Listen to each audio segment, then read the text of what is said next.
Usar uma armadura na Idade Média e no verãozão era um inferninho estressante, amiguinho.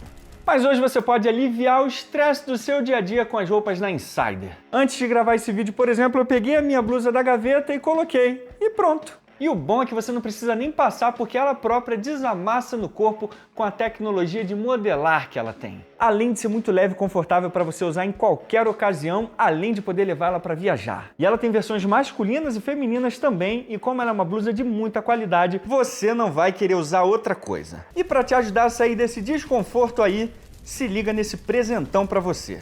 É só clicar no meu link na descrição e usar o meu código para você ganhar 15% de desconto na compra de qualquer item do site. Então aproveita esse presentão da Insider, porque conforto e qualidade é para qualquer hora e qualquer lugar.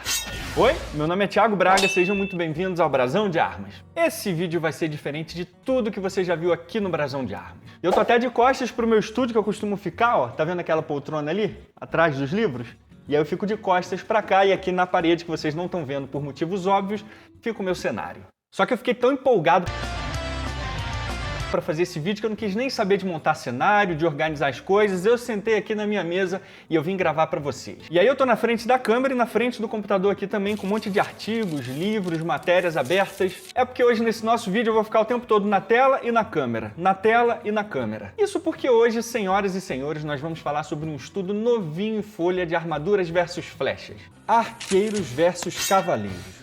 Aliás, você já sabe que eu já fiz um vídeo bem legal aqui no Brasão de Armas de armaduras versus flechas e eu vou deixar aqui na descrição desse vídeo para você. E não deixa de assistir porque esses dois vídeos são os vídeos mais completos que você vai ter em língua portuguesa sobre o assunto. Então, se você curte história, armas e armaduras medievais, esses dois vídeos são um presentão para você. Indo direto ao assunto, o negócio é o seguinte, vocês sabem muito bem que aqui no Brasão de Armas eu sou praticamente um embaixador contra a violência à garrafa PET.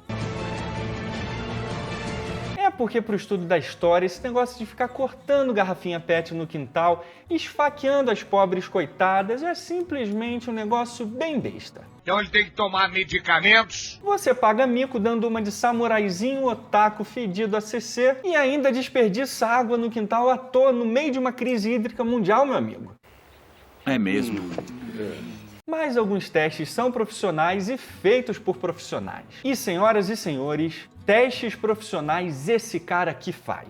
Todd Cutler, um inglesinho simpático que tem um canal chamado Todd's Workshop. Ele é um armeiro profissional e nos últimos anos ele montou um bom time de especialistas para fazer testes práticos em armas e armaduras medievais. E há poucos dias atrás ele lançou a segunda parte do Armadura versus Flechas, que tá tão lindo e bem feito que eu vou fazer questão de mostrar para vocês aqui. Mas ele teve uma falha de pesquisa que quando eu vi, nem eu acreditei, principalmente levando em consideração a quantidade de especialistas renomados lá. E nesse vídeo eu vou mostrar para você direitinho esse ponto para a gente poder observar como ele era fundamental nessa análise que foi feita. Mas além de informar vocês sobre as pesquisas mais recentes sobre esse assunto, que é muito importante para o estudo da história, eu também tenho um motivo pessoal para fazer esse vídeo. Conta pra gente, Nós queremos saber. É porque quem acompanha o trabalho do Todd sabe que ele já vem uns 3 anos se preparando e montando a equipe para fazer esse teste, então quando saiu o vídeo dele eu fui correndo assistir e eu assisti completo. Só que durante o vídeo eu fui percebendo essa falha importante e aí depois de ir nas fontes e ter certeza do que eu tinha visto, eu resolvi colocar um comentário direto lá no vídeo do Todd, para tentar elucidar aquele ponto específico e talvez até ajudar a equipe que talvez pudesse ver aquele comentário e outras pessoas também que estavam assistindo o vídeo. E para minha surpresa, o meu comentário foi respondido por esse cara aqui, Will Sherman, que é o flecheiro que produziu as flechas e participou de toda a produção do vídeo, tanto do primeiro quanto do segundo. E eu já quero deixar claro aqui que ele é um excelente pesquisador e um profissional fantástico. E aí a gente acabou tendo um debate longo, mas bem esclarecedor e respeitoso, que acabou contribuindo para reforçar ainda mais o que eu já sabia. Mas no final das contas ficou clara a minha humilde contribuição e eu tenho certeza que vocês vão perceber isso também. Mas de novo eu quero deixar claro que isso aqui não é um vídeo resposta, como esse monte de vídeo estúpido que tem por aí. Esse bando de paternista! E aí eu repito aqui a minha profunda admiração não só pelo trabalho do Todd, como pelo trabalho do Sherman e de toda a equipe envolvida. Então, com todo esse contexto importante, bora analisar as partes mais importantes do vídeo e vamos chegar onde eu quero, que é a parte da minha contribuição humilde nesse trabalho que é tão importante. E aí já nesse primeiro teste que eu mostrei aqui para vocês também, eles só testaram flechas em peitoral de placa. E o alvo, como vocês perceberam lá nesse teste, era só o centro do peitoral. E esse centro, de maneira geral, ficava acima da pelve ou acima do umbigo e até o início do peito. Essa era a parte mais grossa da armadura. E que podia variar, é claro, só que na esmagadora maioria dos peitorais eles não passavam de 1,5 milímetros, como os exemplares na Wallace Collection em Londres, por exemplo. Parece pouco, mas vai por mim. É muito. Junto com o capacete e o peitoral, elas formavam as partes mais grossas da armadura medieval. Mas mesmo no capacete e no peitoral, o centro deles é que era a parte mais grossa. Conforme ia para as extremidades, ela ia afinando um pouco mais. Fora as outras partes das armaduras, como os braços e as pernas e as costas, que eram geralmente mais finas do que o capacete e o peitoral, tendo quase a metade da espessura do capacete e do peitoral. E falando em armaduras, vamos para a armadura do teste. Including the breastplate. The breastplate Yep. is based on Resumindo o que ele disse pra gente aqui, nós temos uma armadura Coburg 14 do período de Agincourt, que é a mais grossa no centro do capacete e couraça, como eu já disse pra vocês, e mais fina nas extremidades. Só que dessa vez, diferente do primeiro teste, eles usaram um aço de uma qualidade inferior ao primeiro aço. É um aço de uma qualidade intermediária, não muito bom e também não muito ruim. E aí ele representa a média razoável que seria possivelmente lá no campo de batalha. mild steel is a good representative for cross-laminated wrought iron. This one is much more typical of the masses of French knights who were on the field. Pelo menos essa é a interpretação do time. Por exemplo, nesse caso aqui específico das armaduras de placa, o professor Clifford Rogers ele diz que a maioria dos cavaleiros usavam armaduras de ferro forjado. Então é claro que uma armadura de ferro forjado era muito mais frágil. E atenção para esse detalhe, senhoras e senhores, porque ele vai mudar o jogo lá na frente. Então já vimos os zagueiros, agora vamos para os atacantes. So it's the same bow, so a copy of the ones off the Mary Rose, which is the only data we have to go by. Então aqui a gente já vê esse arco longo que foi mesmo usado lá no primeiro teste, que ele tem 72 kg de puxada. Só que o show desse teste aqui está nas flechas, e especificamente na cabeça delas. E a partir de agora, senhoras e senhores, que a coisa começa a ficar interessante e complexa. Essas flechas que o Will fez aí são chamadas de flecha Bodkin, carinhosamente conhecidas como perfuradoras de armadura. Só de olhar para ela você já percebe a carinha de braba dela.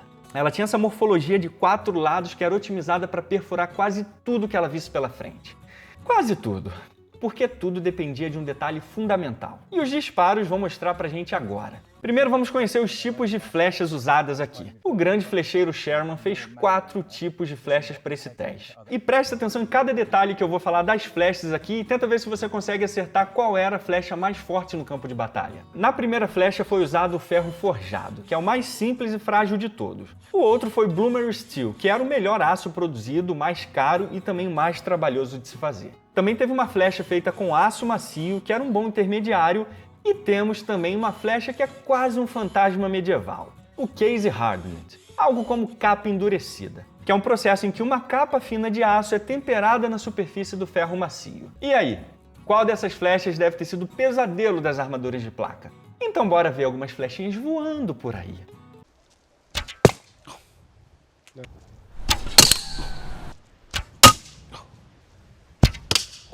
Nice. Oh! Nicely done. Well, that's worthy again.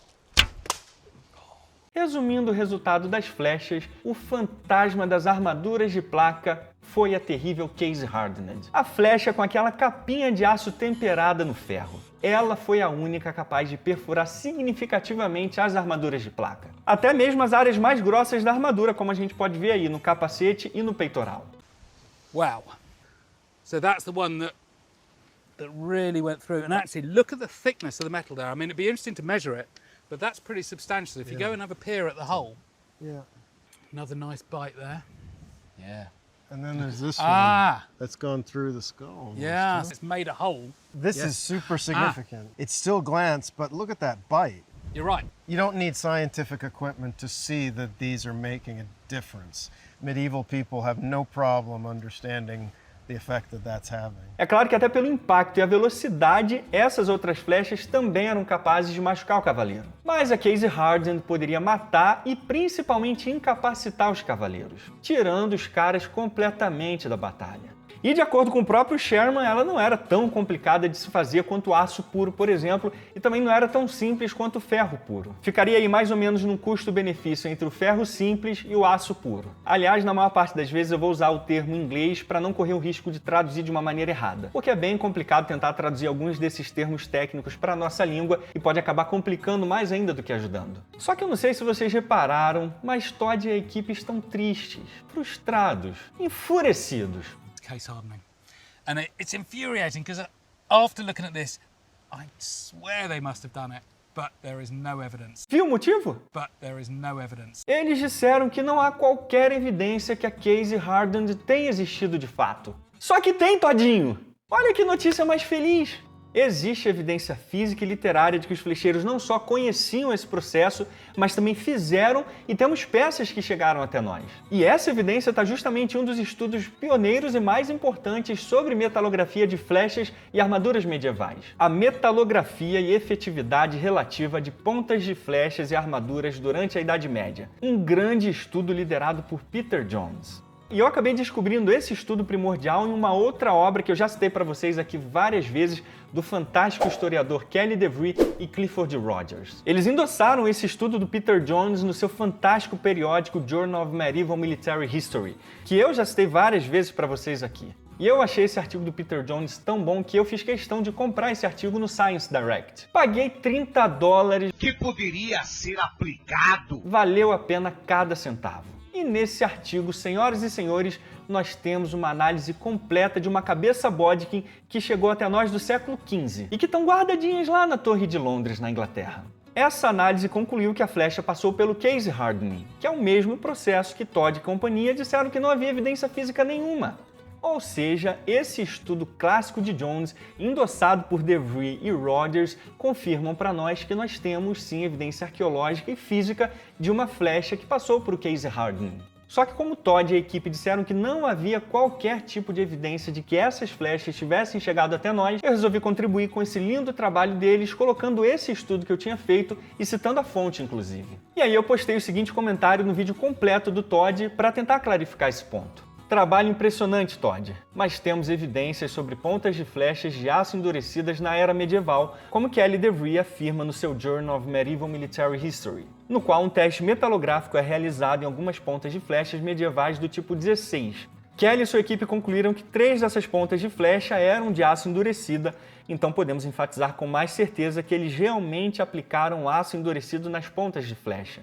Além disso, há um édito interessante do rei Henrique IV que pode apoiar essa evidência. O ato do parlamento de 1405 afirma que se as flechas forem consideradas moles, o ferreiro irá para a prisão e seu estoque será confiscado.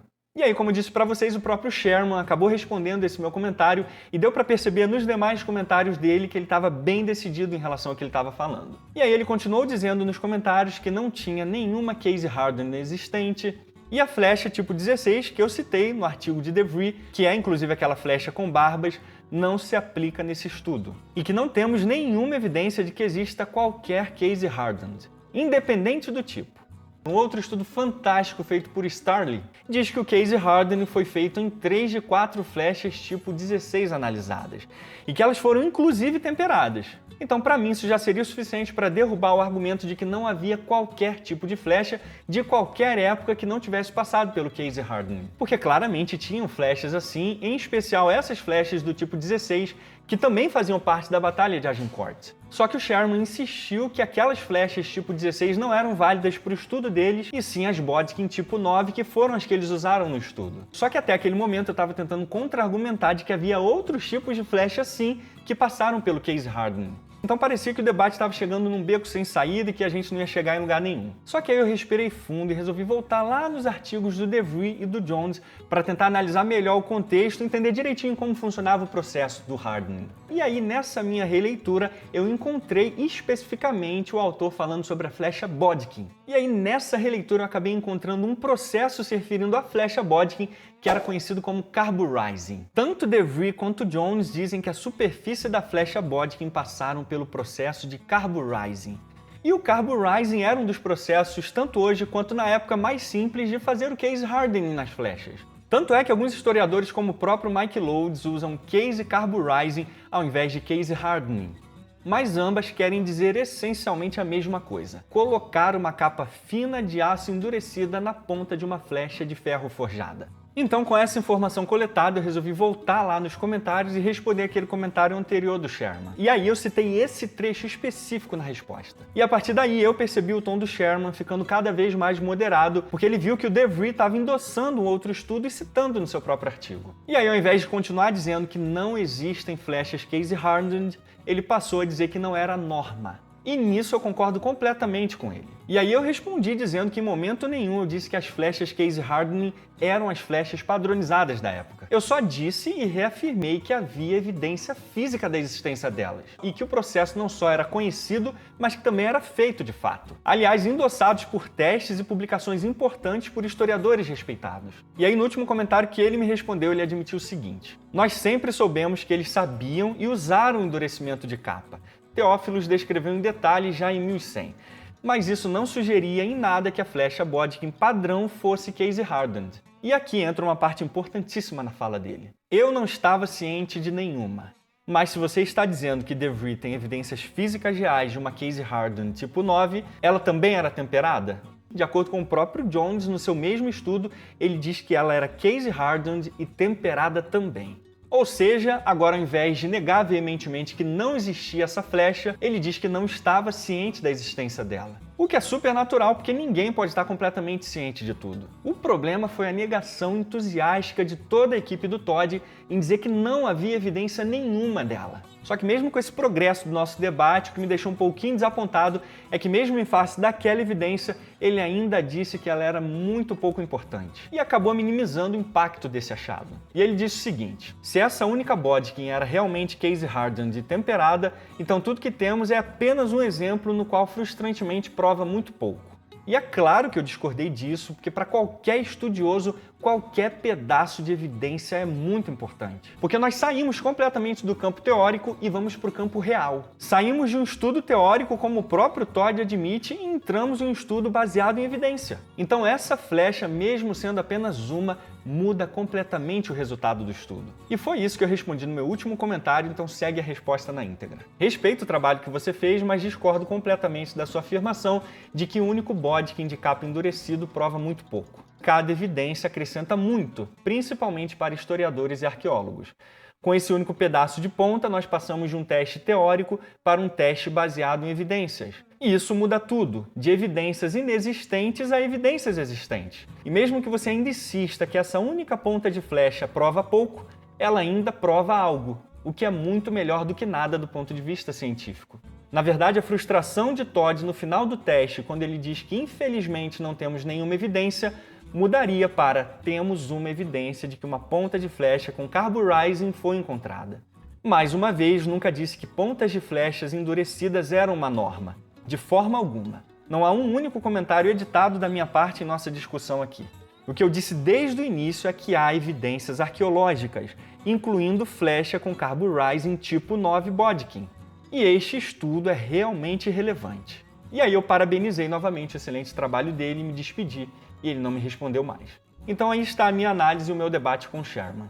Eu fui o primeiro a comentar no vídeo do Todd sobre essa falha, logo nos primeiros minutos depois dele ter lançado o vídeo. Inclusive você pode procurar lá que não vai ter nenhum outro comentário no primeiro dia de vídeo que aponte esse problema. E também entre canais relevantes sobre esse assunto de história militar, até mesmo os em inglês, não tem nenhum que tenha feito um vídeo apontando esse detalhe que eu estou apontando aqui. Então tanto aquele comentário no vídeo do Todd, quanto esse vídeo aqui são originais, baseados nas minhas pesquisas e nas minhas conclusões nesses estudos importantes. E pela evolução do debate, ficou claro que o Sherman entendeu o ponto, ele vai pesquisar mais a fundo e com certeza isso aí vai contribuir para estudos melhores e ainda mais aprofundados no futuro. E eu tenho certeza que como um excelente pesquisador e profissional que ele é, ele vai reconhecer que aquela peça ali encontrada é muito importante sim para o estudo da história. Aliás, vocês mesmos viram aí o desespero do Todd, implorando para alguém encontrar alguma evidência dessa case hardened. We just have no evidence at all that they did it on arrowheads, which is case hardening.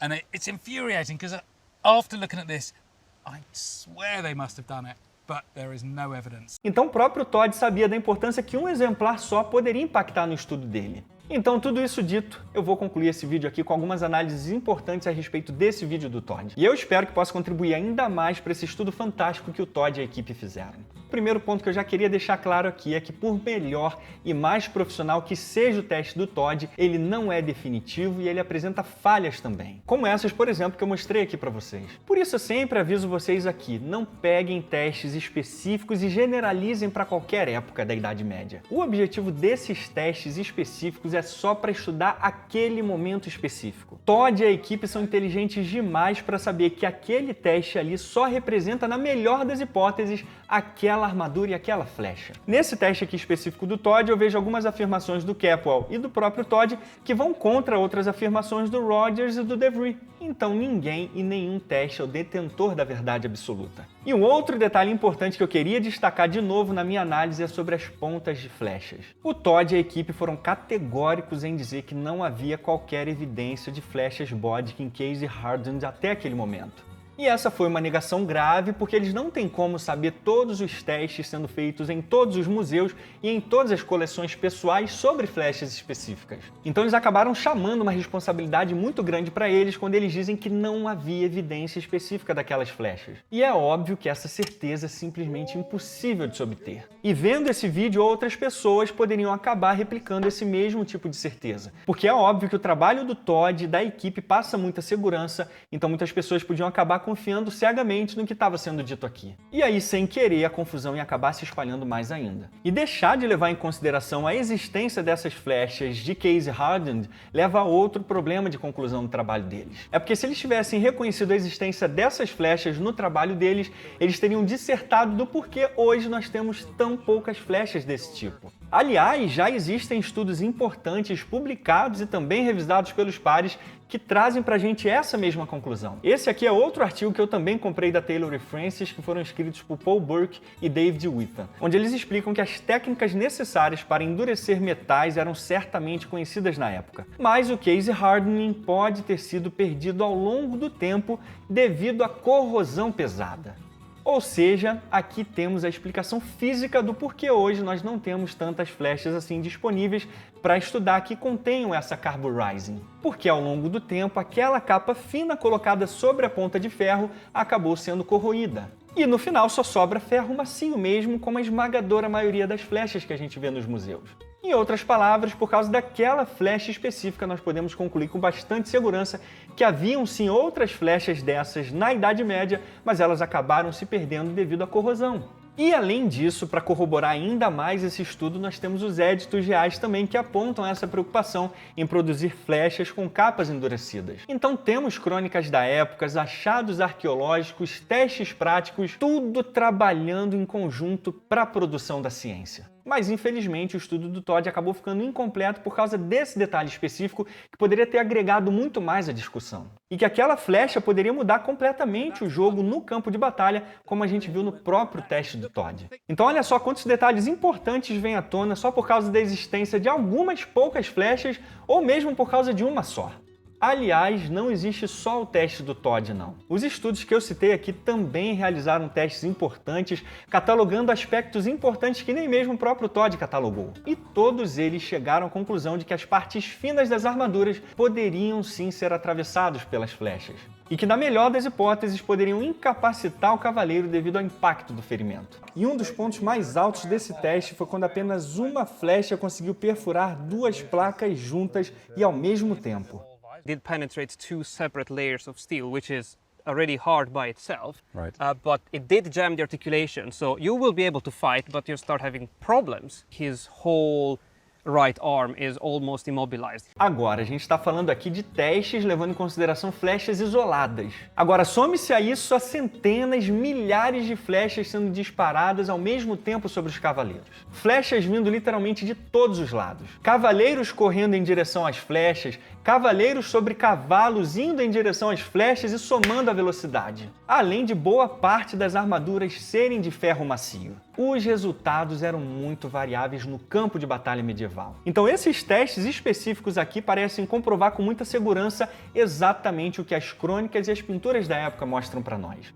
Flechas podiam perfurar armaduras sim. Até mesmo partes mais grossas das armaduras, como a barriga e o capacete, como o próprio teste do Todd mostrou pra gente.